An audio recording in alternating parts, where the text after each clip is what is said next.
여호수아서 13장 14절과 33절 말씀입니다. 여호수아서 13장 14절.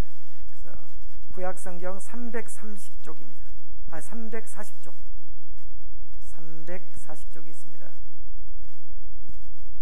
거기 보면 14절 말씀, 그리고 이제 마지막 절이 13장 마지막 절이 33절 말씀입니다. 오늘 14절 먼저 읽고 33절을 함께 또 같이 읽겠습니다. 자, 14절 우리가 함께 읽겠습니다. 오직 레위 지파에게는 여호수아가 기업으로 준 것이 없었으니 이는 그에게 말씀하신 것과 같이 이스라엘의 하나님 여호와께 드리는 화제물이 그들의 기업이 되었음이더라. 그 다음 33절 우리가 함께 봉독하도록 하겠습니다.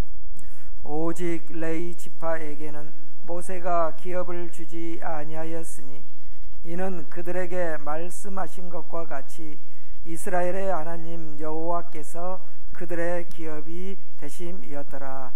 아멘. 네. 오늘은 좀 자리 이동들이 좀 있는 것 같습니다. 우리 소라 집사님이 항상 저쪽에 앉았는데 오늘 이쪽으로 옮겼습니다. 우리가 교회 생활을 하다 보면 성도들이 자기가 앉았던 그 자리들이 있더라고요, 보면은. 그래서 그 자리가 본인들이 기도를 많이 쌓아놨는가, 또 그 자리에 앉으면 기도가 잘 된다고요. 목사인 저도 그러더라고요.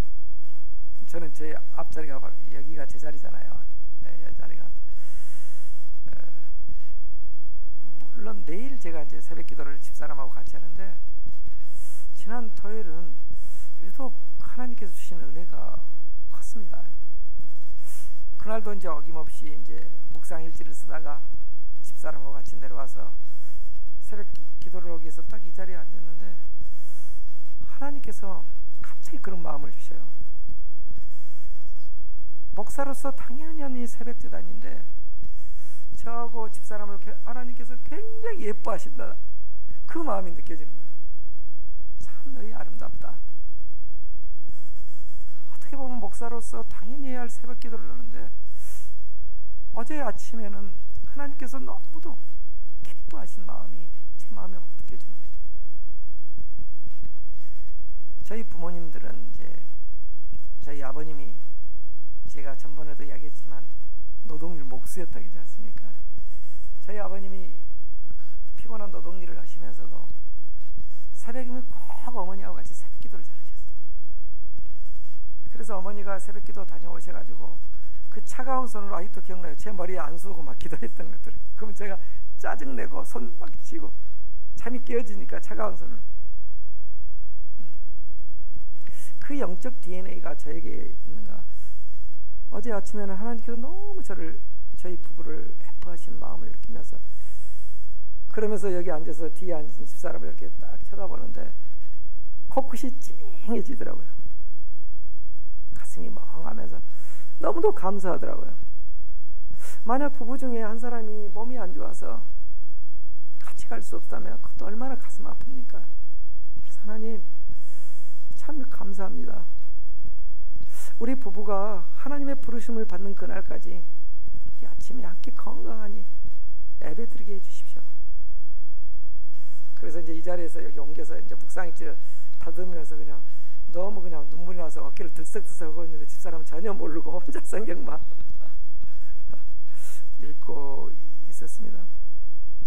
제가 이제 주님과 정말 인격적인 교제를 하면서 해가 겉을수록 아내의 마음이 막 가슴 깊이 와닿는 것입니다. 이전에 이해하지 못했던 것도 이 하나님 안에서 우리가 깊어지면 깊을수록 더 깊게 알아주고 이해된 것 같아요.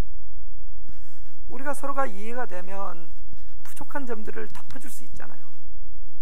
그래, 이 부족한 점을 나를 통해서, 하나님께서 저 남자의 부족한 점을 나를 통해서 또 이렇게 감싸게 하시는구나.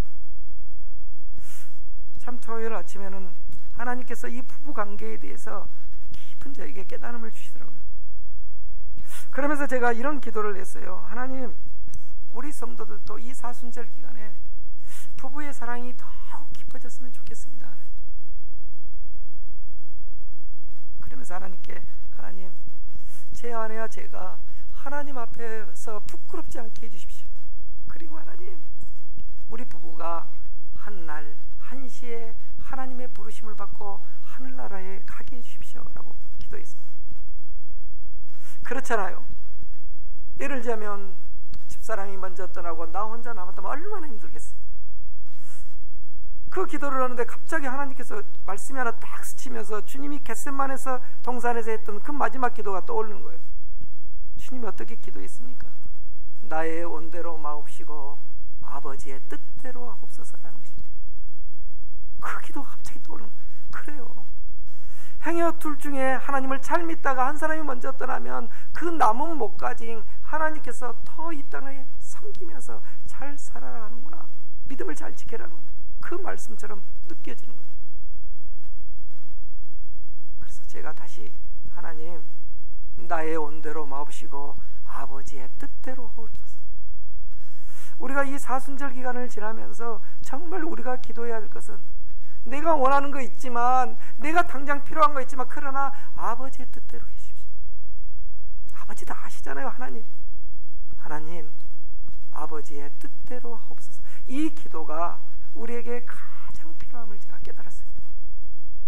지난 토요일날 그 은혜를 하나님께서 부어주시더라고요. 오늘 말씀도 그 선상인 것 같아요. 이 말씀을 묵상하면서, 오늘 이 말씀은 이제 이스라엘 백성이 가나안 땅, 지금의 팔레스타인 땅을 다 정복하고 나서 분배하는, 땅을 분배한 말씀이에요. 요단강을 건너기 전에 지금의 요르단 땅이죠. 지금의 요르단 땅, 그 요르단 땅은 이스라엘의 두 지파 반, 루벤 지파, 그 다음에 갓 지파, 그 다음에 므낫셋 반 지파요. 므낫셋 지파는 양쪽을 다 가졌죠. 므낫셋 반 지파에게 그 땅을 나눠주게 하고 하신 말씀이 이제 14절 말씀입니다. 다시 말해서, 그리고 나서 요단강 건너서 가나안 땅, 지금의 팔레스타인, 그 땅을 9지파와 므낫셋 반지파에서 나눠주면서 하신 말씀이 33절 말씀이에요. 근데 이 말씀의 공통적인 것은 뭐냐? 이스라엘은 12지파로 이루어졌잖아요. 레위 지파에게는 하나님의 기업을 주시지 않는다라는 것입니다. 기업이란 말 아신가요? 기업, 일반 회사 이런 것이 아니라 기업은 유업을 말하는 거예요. 그래서 다른 말로 하면 분깃이라고도 해요. 성경에는 이게 분깃이란 말이 우리가 일반적으로는 잘 안 쓰는 말이잖아요. 성경적인 말, 분깃, 기업이란 말이 같은 말이에요. 유업 이런 말, 유산 이런 말. 영어로 말하면 포션, 또 inheritance라고 번역하기도 합니다. 레위 지파에게만은 땅을 분깃으로 주지 않았습니다. 그 이유에 대해서 하나님이 오늘 그 설교를 하려고 합니다. 이 말씀 속에서 아주 깊은 은혜의 말씀, 중요한 메시지들이 포함되어 있기 때문입니다. 자, 요단 동편의 땅을 분배하면서 하신 14절 말씀을 우리가 다시 한번 함께 봉독해 보도록 하겠습니다. 함께 봉독해 봅시다. 시작. 오직 레위 지파에게는 여호수아가 기업으로 준 것이 없었으니 이는 그에게 말씀하신 것과 같이 이스라엘의 하나님 여호와께 드리는 화제물이 그들의 기업이 되었음이더라. 자, 레위 지파가 어떤 사람들이냐? 제사를 침례하는 제사장들, 그리고 과거 고대 사이에 이스라엘 백성들은 성막이라는 게 있었잖아요. 제사를 지내는 곳. 이 하나님의 성막에서 도우는 사람들을 레위인들이 다 했어요. 레위인들이 특별히 하나님의 일을 섬기는 것, 그래서 이스라엘 백성들의 신앙을 지도하고 또 하나님의 제사를 관장하는 것을 레위 지파들이 했습니다. 그런데 이 레위 지파들은 자기들끼리 살고 있는 것이 아니라 이스라엘 11지파의 땅에 흩어지게 했어요. 흩어져 살기로 했어요. 왜냐하면 그 지역에 있는 사람들의 신앙을 바로 세우도록 가르쳐야 되기 때문에, 그리고 거기서 제사를 드려야 되기 때문에, 속죄의 제사를 드려야 되기 때문에. 그런데 이 레위 지파에게는 뭐냐? 분깃을 주지 않았다는 것입니다. 분깃, 기업, 땅을 주지 않고 오늘 이 본문에 보면 뭐라고 했어요? 화제물, 여호와께 드리는 화제물이 그들의 기업이 되게 했다라는 것입니다. 이 화제물은 뭡니까? 백성들이 하나님께 제사를 드리고 나오는 제물 있잖아요. 그 제물 중에 일부를 레위 지파들이 먹고 살게 했다라는 것입니다. 그러니까 이걸 좀 쉽게 말한다면 이스라엘 12지파들이 있는데 한 지파, 레위 지파는 11지파들이 먹여 살리도록 했다는 것입니다.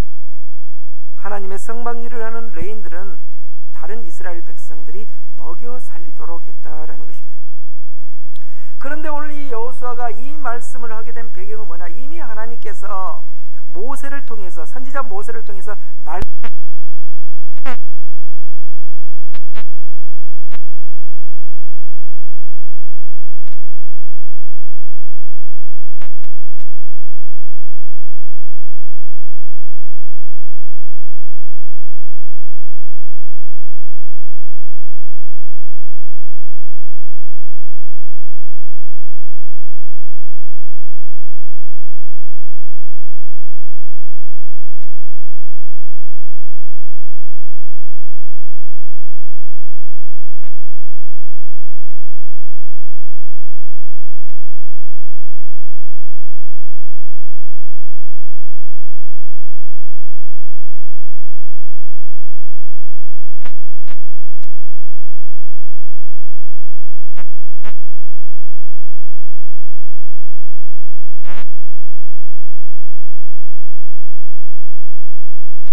제물을 드렸으니까 그 사람들의 소유에 따라서 달리 드렸어요.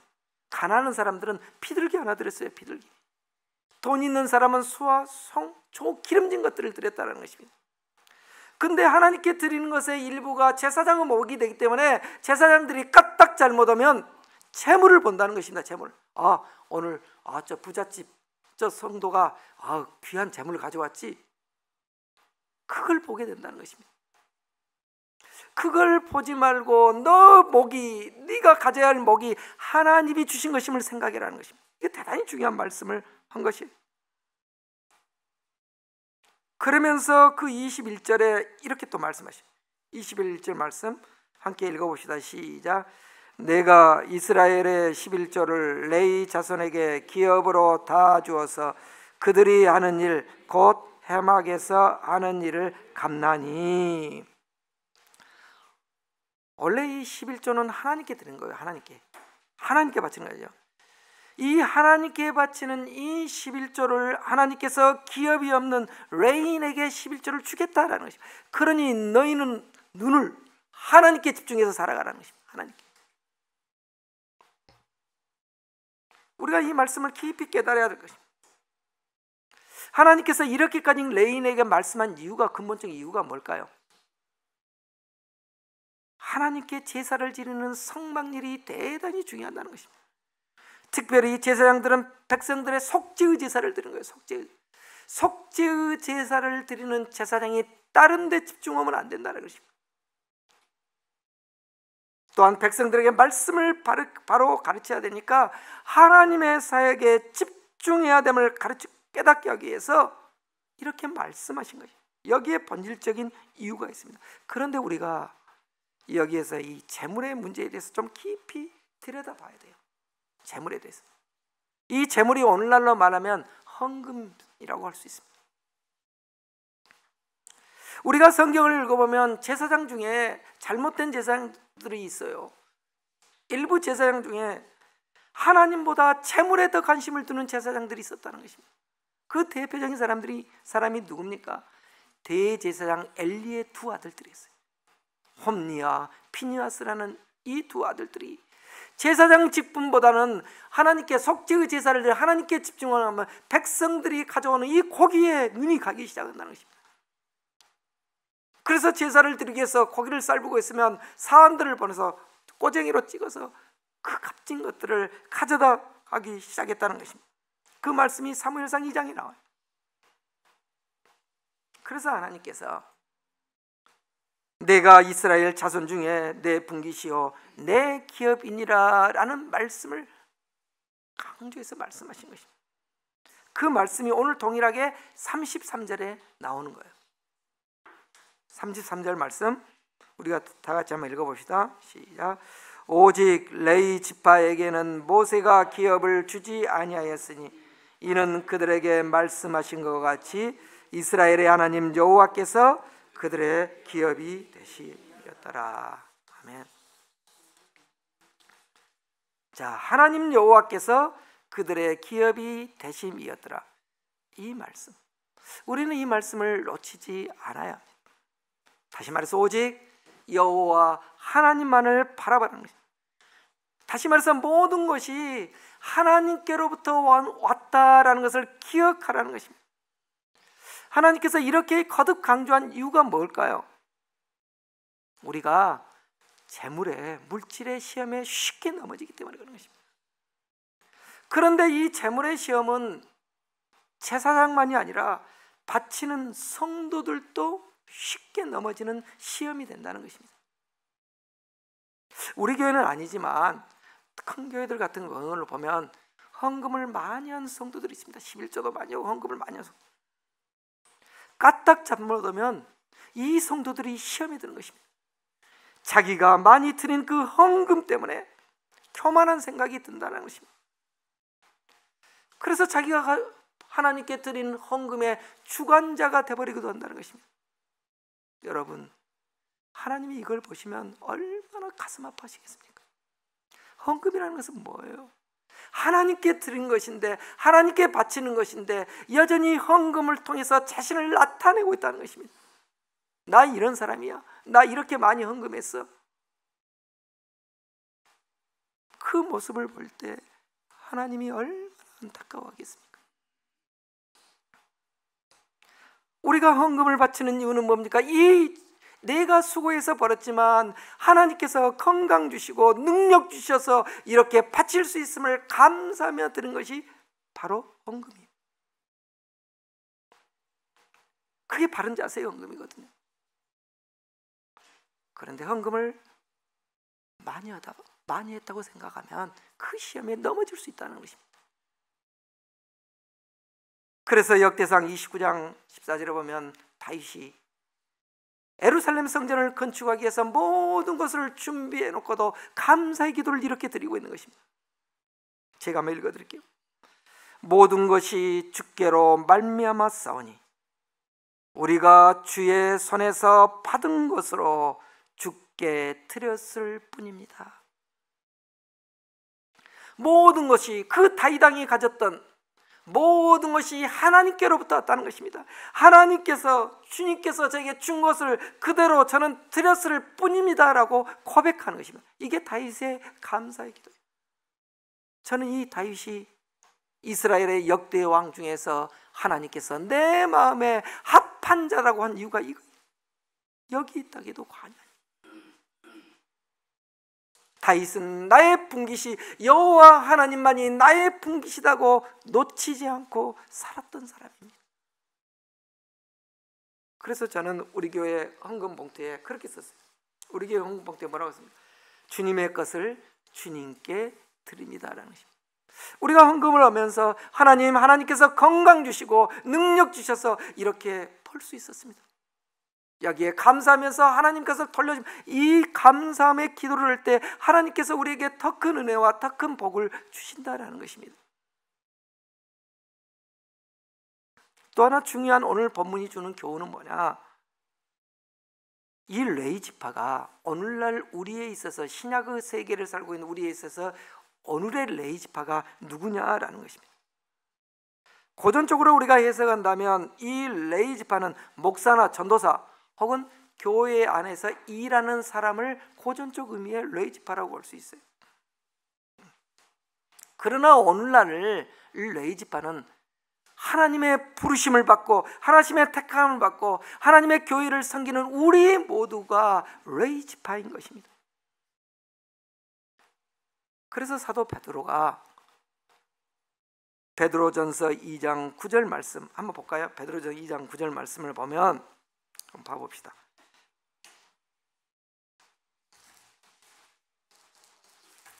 베드로전서 2장 9절 한번 찾아봅시다. 저는 이 말씀을 굉장히 좋아하는 말씀 중에 하나인데요, 379페이지입니다. 신약성경 신약 379페이지에 있습니다. 자, 한번 우리가 같이 한번 읽어봅시다. 이 말씀 같이 읽겠습니다. 시작. 그러나 너희는 택하신 족속이요 왕같은 제사장들이요 거룩한 나라요 그의 소유가 된 백성이니 이는 너희를 어두운 데서 불러내어 그의 기이한 빛에 들어가게 하신 이의 아름다운 덕을 선포하게 하려 하심이라. 너희는 택하신 족속이요 왕같은 제사장이라는 거예요. 하나님의 부르심을 받는 우리가 하나님의 택하신 백성이며 또 하나님 나라의 제사장들이라는 것입니다. 요즘 건강한 교회들은 평신도 사역자들이 많습니다. 목사 혼자 사역한 것이 아니라 평신도 훈련된 평신도 사역자들이 하나님의 나라를 확장시키는 영역을 담당하고 있는 거예요. 실은 오늘 2장 9절 말씀 중에서 이는 이후에 나온 말씀이 더 은혜스러워요. 저는 처음에 이 말씀을 깨닫고 팍팍 울었어요. 하나님께서 나를 이렇게 부르셨구나. 제가 45세에 회심하면서 이 말씀을 읽으면서 너무 많이 울었어요. 이 뒤에 이는이란 말이 영어로 말하면 because, 왜냐하면이란 말이죠. 왜냐하면 너희를 어두운 데서 불러내어 하나님을 알지 못하는 세상의 어두운 곳, 욕망을 위해 살아가는 나를 불러내셨다는 것입니다. 그리고 그의 기이한 빛에 들어가게 하다. 하나님의 피단에 살게 하셨다는 것입니다. 그리고 하나님의 아름다운 덕을 선포하게 하셨다는 것입니다. 제가 이 말씀이 깨달아지니까 너무 은혜가 되고 막 눈물이 막 쏟아지는 거예요. 그래, 하나님을 몰랐던 세상의 욕망을 따라 살았던 나를 하나님께서 어두운 곳에서 기이한 빛으로 불러내셔서 하나님의 덕과 아름다운 말씀을 선포하게 하신 이 은혜가 그냥 막 가슴속에 솟아나는데 한없이 제가 울었던 말씀 중에 하나입니다. 그래서 제가 힘들 때는 꼭 이 말씀을 다시 읽으면서 위로를 받기도 합니다. 오늘날 하나님의 택하심을 받는 저와 여러분 모두가 영적인 레위 지파인 것입니다. 그렇다면 우리의 분깃이 누구입니까? 우리의 분깃은 여호와 하나님이라는 것입니다.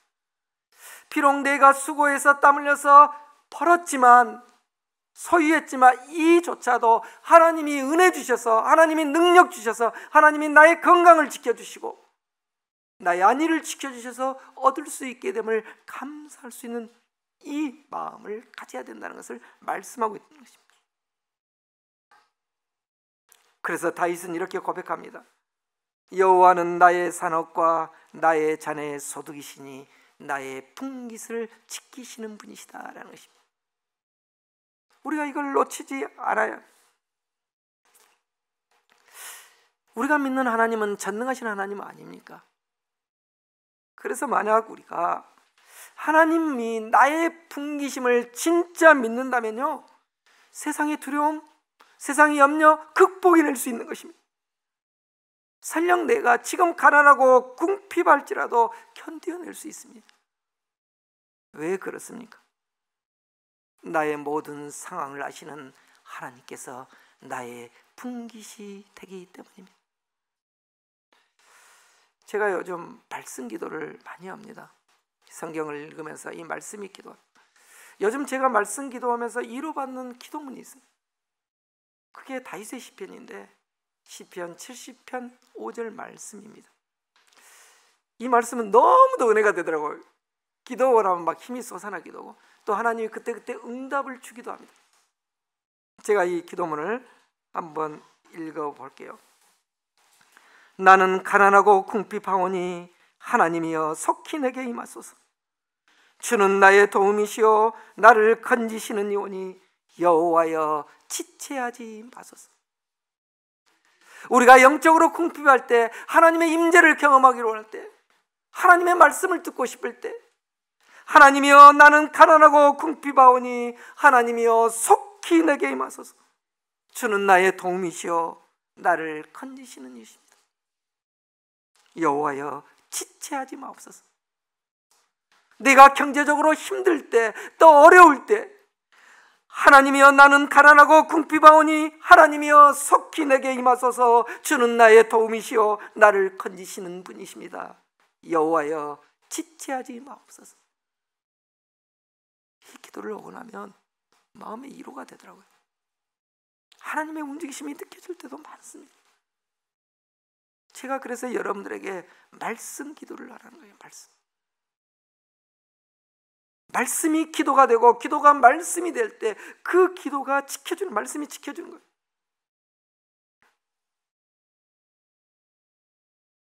이 말씀 기도를 하면서 그런 생각들을 합니다. 내가 만약 하나님의 택하심을 받지 못해서 하나님을 알지 못했다면, 하나님을 믿지 못했다면 얼마나 불행할까? 이 세상이 내 힘으로 됩니까? 내 힘으로 되지 않는 일이 너무도 많습니다. 그런데 우리 곁에는, 내 안에는 예수 그리스도가 있습니다. 하나님이 있습니다. 힘들고 어려울 때 하나님께 우리가 집중하면서 기도할 수 있다는 것입니다. 그 기도가 얼마나 위로가 된지를 몰라요. 만약 하나님을 몰랐다면 우리가 뭘 위해서 살겠습니까? 이 세상의 욕망을 위해서 살 것입니다. 어떻게 하면 많이 소유할까? 어떻게 하면 더 즐겁게 지낼까? 그것이 우리의 삶의 중심이 되었을 것입니다. 어찌 보면 세상의 헛된 것들을 쫓아다니며 인생을 소비하며 살았을 것입니다. 그래서 저는 이 사순절 기간에 더욱 하나님께 금식하면서 더욱 감사하며 보내고 있습니다. 사랑하는 성도 여러분, 우리는 하나님의 택하심을 받는 족속이며 하나님 나라의 제사장들입니다. 그래서 우리가 기억해야 할 것은 이 땅이 영원한 것이 아니라는 것입니다. 우리는 이걸 잊지 말아야 됩니다. 그래서요, 하나님의 마음에 아주 합한 사람 다윗은 이렇게 고백을 했어요. 시편 39절 9편 50절에 보면 이렇게 인생에 대해서 다윗이 이렇게 이야기합니다. 주께서 나의 날을 한 뼘 길이만큼 되게 하시며 나의 인생이 주 앞에는 없는 것 같사오니. 하나님께서 자기의 인생, 이 한 뼘, 이 손 있잖아요, 이 한 뼘, 짧은 한 뼘 인생이 되게 하셨다는 것입니다. 우리 인생은 잠깐 왔다 가는 유한한 인생임을 우리는 기억해야 한다는 것입니다.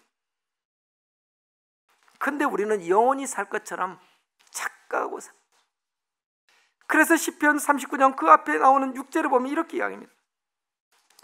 각 사람은 그림자같이 다니고 헛된 일로 설안하며 재물을 쌓으나 누가 거둘는지 알지 못하나이다. 사람은 그림자에 불과하다는 것입니다. 그림자는 뭐예요? 빛이 있을 때만 존재하는 거예요. 빛이 사라지면 그림자가 사라지는 것처럼 우리의 운명도 사라진다는 것입니다. 그리고 또 얼마나 중요한 말씀을 하십니까? 헛된 일로 소란을 떨고 산다는 것입니다. 사실 그렇지 않습니까? 조금 지나 보면은요, 얼마나 그 일이 헛된 일인 걸 알고 있어요. 그때는 왜 이랬지, 이런 생각들을 합니다. 우리가 얼마나 이 세상을 살면서 헛된 일로 시끄럽게 하며 요란을 치면서 살고 있습니까? 돌이켜보면 헛된 일이라는 것입니다.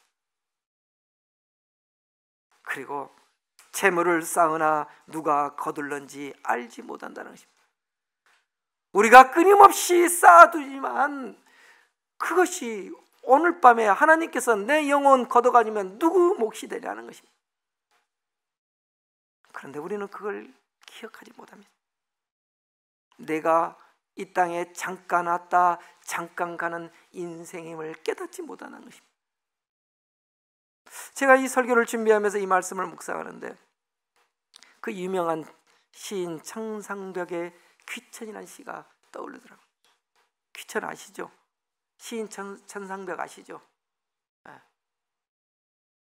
천상벽. 막걸리 한 잔 먹으면서 막 세월을 보내기도 했었죠. 근데 이분의 귀천이라는 이 시를 보면 하나님이 보시더라고요. 하나님. 이분이 정말 신앙이 있었는지 어쩌는지 모르겠는데 아마 있는 것 같아요. 하나님이 보여요. 이 귀천이라는 시를 보면. 제가 한번 낭독해 드릴게요. 나 하늘로 돌아가리라. 새벽빛와 닫으며 쓰러지는 이슬 더불어 손에 손을 잡고 나 하늘로 돌아가리라. 노을빛 함께 단둘이서 기슬에서 놀다가 구름 손짓하면은 나 하늘로 돌아가리라. 아름다운 이 세상 소풍 끝내는 날 가서 아름다웠다라고 말하리라. 우리 인생의 짧은 인생을 문학적으로 잘 표현했어요.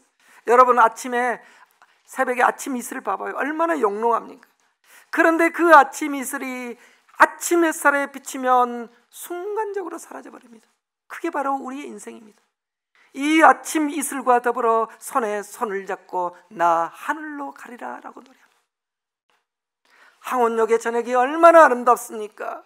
그 항온역에 이제 어둠의 밤에 구름이 적지면 그 또한 하늘로 돌아가야 한다는 것입니다. 그게 바로 우리의 인생이라는 것입니다. 그런데 이 마지막 행이 참으로 감동적이죠. 아름다운 이 세상 소풍 끝내는 날 가서 아름다웠다라고 말하리라.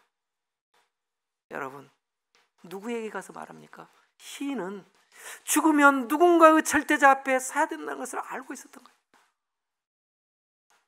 내가 죽으면 잠깐 살다가 가면 그분 앞에 가서 아름다웠다라고, 나 소풍 잘 갔다 왔다고, 나 아름다운 인생을 살았다고 고백할 수 있다면 얼마나 좋겠어요. 저는 이 말씀을, 이 시를 읽으면서 그런 생각이 들어요. 과연 나는 하나님 앞에 가서 나는 아름다운 삶을 살다 왔습니다 라고 고백할 수 있겠는가?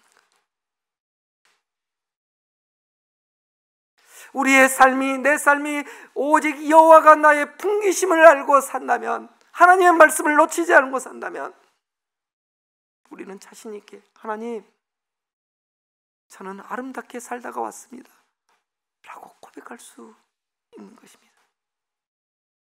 그런데 우리가 이 말씀을 놓치면 내 성을 쌓기 위해 어떻게 하면 내 울타리를 건강하게 하게, 내 울타리에 성을 쌓기 위해서, 내 곳간에 곡식만을 채우기 위해서 욕심을 위해서 살아온다는 것입니다.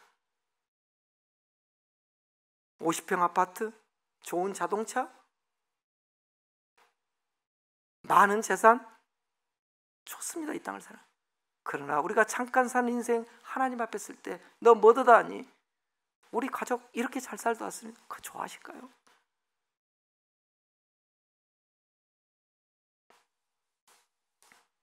이 하나님 나라의 말씀의 비밀을 그 모든 것을 누렸던 솔로몬이 인생 말년에야 깨달았던 것입니다. 우리가 솔로몬의 부귀영화 잘 알고 있잖아요. 솔로몬은 그것을 인생 말년에 깨달은 거예요. 그래서 그가 쓴 것이 전도서 아닙니까? 전도서의 핵심이 뭡니까? 헛되고 헛되며 헛되고 헛되니 모든 것이 헛되도다라는 거죠. 우리가 5번을 헛되다, 허무하다라고 이야기한 것입니다.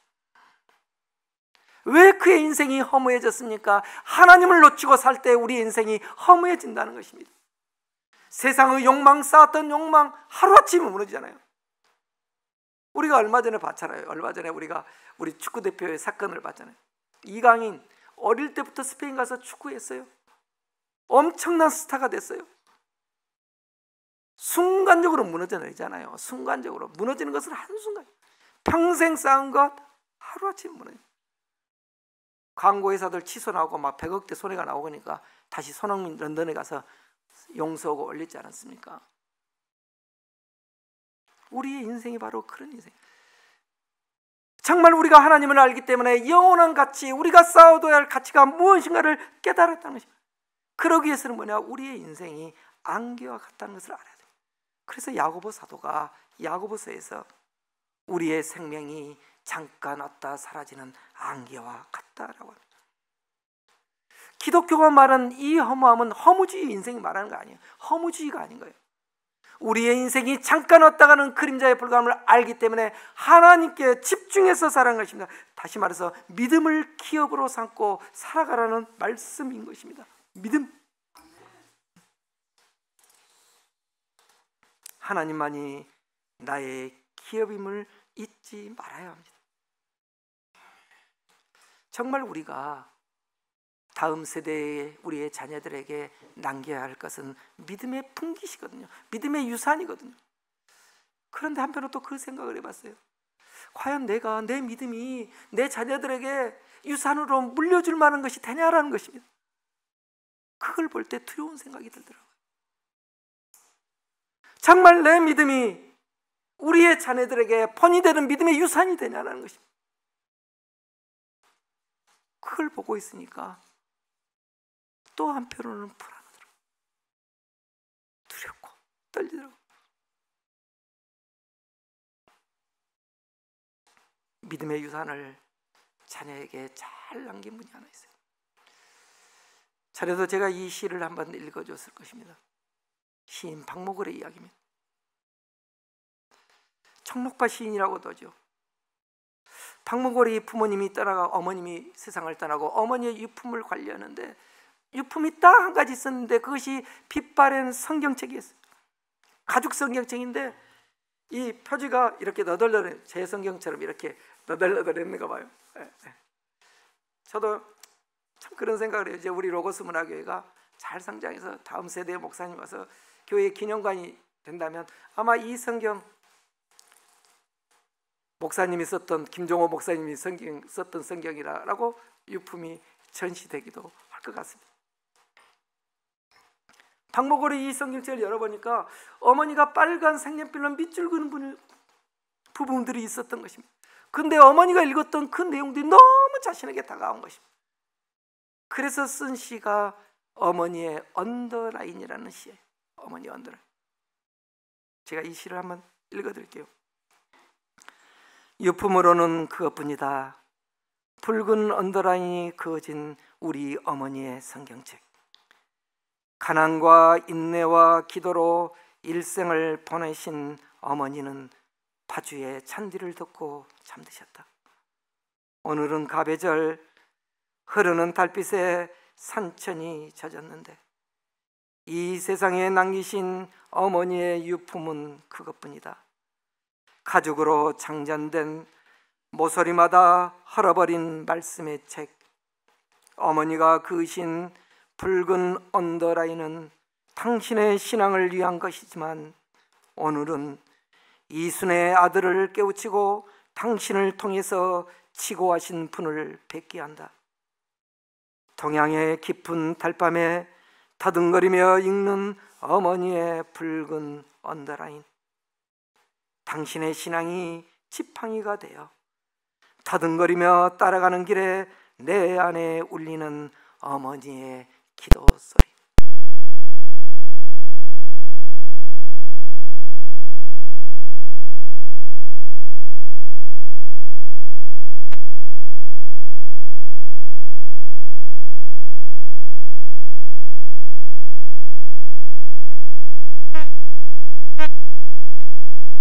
그동안은 자기가 듣고 싶은 것만 들었다면 이제는 남의 이야기를 잘 듣는 사람이 되었다는 것입니다.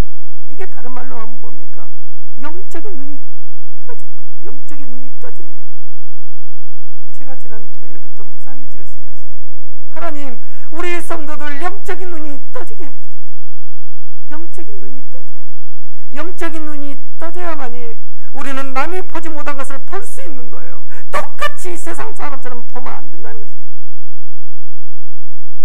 영적인 눈이 떠지지 않으면 우리의 믿음은 절대 성숙되지 않습니다. 영적인 눈을 떠질 때 우리는 이해할 수 있는 것입니다. 남이 보지 못한 것도 볼 수 있는 것입니다. 쉽게 말하지 않습니다.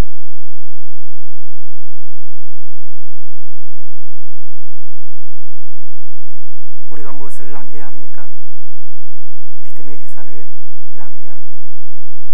성경은 이 믿음의 유산을 남기며 내 분깃이 하나님이심을 잊지 않고 사는 사람들을 순례자라고 말합니다. 순례자.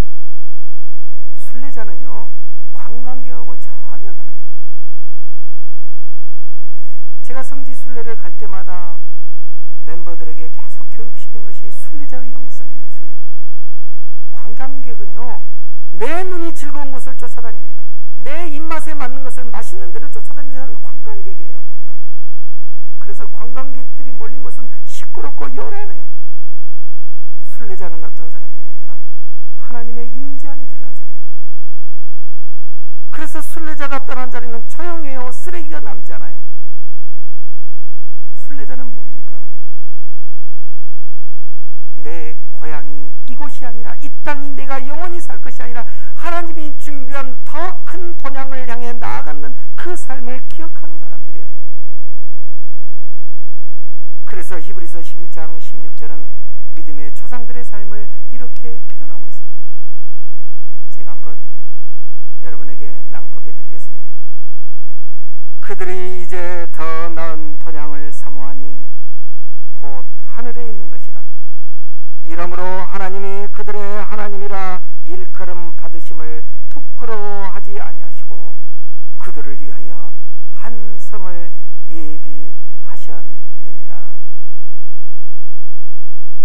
우리는 이 세상의 사람들도 다 본향은 있어요. 그래서 원래 이 말씀 16장 바로 앞에 15절 말씀에는 모든 사람이 본향을 향해 간다. 본향은 뭐예요? 고향인데 여기서 말은 더 나은 본향은 하나님 나라예요. 천국이에요. 하나님이 예비한 성이에요. 우리는 더 나은 본향을 향해 나가는 자입니다. 그런데 이 더 나은 본향은 이 땅이 영원한 것임을 아는 사람만이 그 삶을 살 수 있는 거예요. 다시 말해서 순례자적 영성을 갖고 살아가는 것입니다. 하나님만이 우리의 기업임을 잊지 않고 사는 자들입니다. 이것이 바로 구원받은 영적인 레위 지파의 삶인 것입니다. 이제 우리는 어떻게 살아야 합니까? 우리는 살아도 주를 위해 살고 죽어도 주를 위해서 사는 자, 죽는 자들입니다. 이것이 바로 영적인 성도들의